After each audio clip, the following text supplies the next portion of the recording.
हम सब ने ड्रग्स के फायदे और नुकसान के बारे में बहुत पढ़ा होगा।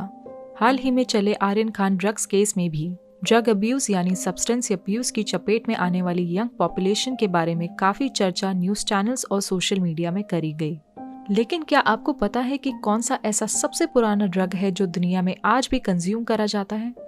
आज हम इस वीडियो के जरिए उस ड्रग की कुछ अननोन फैक्ट्स के बारे में जानेंगे।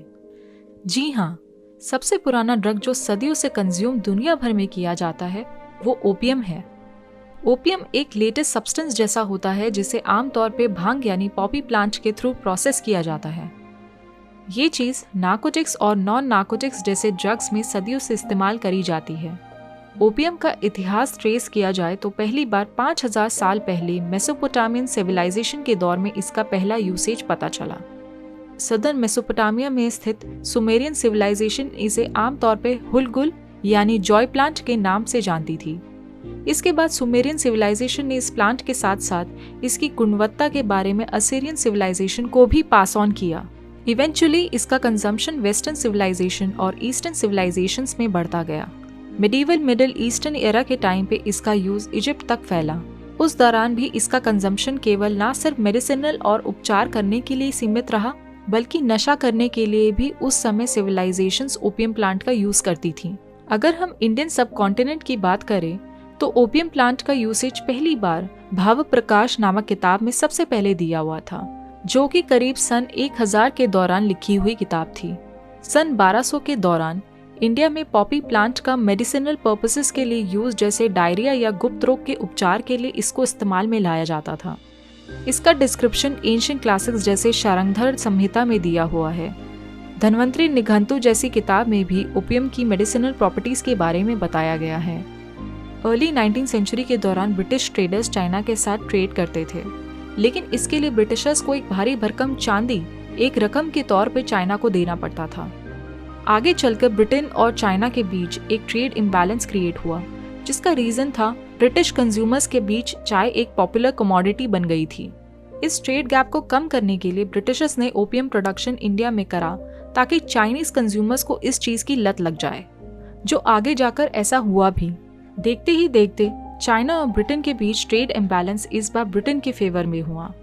इस ट्रेड इम्बैलेंस को बरकरार रखने के लिए ब्रिटिशर्स ने चाइना में ओपियम स्मगल करना भी शुरू कर दिया।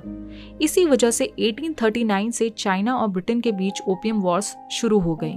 बेसिकली ओपियम का प्रोडक्शन मैक्सिमम 2 जगह आज के टाइम में वर्ल्ड लेवल पे रहा है। एक गोल्डन क्रिसेंट और दूसरा गोल्डन ट्रायंगल के नाम से जाना जाता है। गोल्डन क्रिसेंट वेस्टर्न रूट की तरफ पड़ता है, जिसमें पाकिस्तान, अफगानिस्तान जैसी कंट्रीज शामिल है, जबकि golden triangle south east Asian countries की तरफ ड्रग सप्लाई कंट्रोल करता है। गोल्डन क्रिसेंट में अफगानिस्तान से मैक्सिमम ड्रग सप्लाई होती है और ट्रेडिशनली तालिबान जैसी ऑर्गेनाइजेशंस ओपियम प्रोडक्शन के जरिए अपनी ऑर्गेनाइजेशन को फंड करती आ रही हैं। लेट 1990s में तालिबान ने नियरली सारे ओपियम प्रोडक्शन पे अपना कंट्रोल जमाया। साल 2000 में तालिबान का चीफ लीडर मोहम्मद ओमार ने ओपियम प्रोडक्शन पे रोक लगा दी थी, जिससे 90% प्रोडक्शन के ऊपर असर पड़ा था। लेकिन इस कदम से ओपियम स्टॉकपाइल्स खत्म नहीं हुए थे, उल्टा इसका असर ओपियम प्राइसेस में भारी इजाफा देखने को मिला। अर्ली 2000s के समय में जब यूएसए ने तालिबान के खिलाफ अपनी जंग शुरू कर दी थी, तब अफगानिस्तान के गरीब किसानों ने फिर से ओपियम की खेती करना शुरू कर दिया था। इसके चलते आज भी अफगानिस्तान को मेन ओपियम एक्सपोर्टर माना जाता है वर्ल्ड लेवल के ऊपर। आज के कोरोना महामारी के समय के दौरान United Nations office on drugs and crime ने अनुमान लगाया है कि अफगानिस्तान के ओपियम प्रोडक्शन में भारी इजाफा देखने को मिला है। इस दौरान ओपियम प्रोडक्शन में लगभग 37% का इजाफा देखने को मिला है।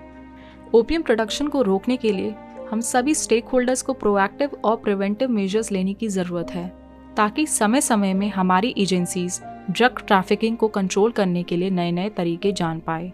साथ ही साथ आज के टाइम में ड्रग यूज़ को इंस्टीट्यूशनलाइज करने की भी बहुत ज़रूरत है, ताकि ड्रग सप्लाई को ट्रैक करने में हमारी सुरक्षा एजेंसीज को आसानी पड़े।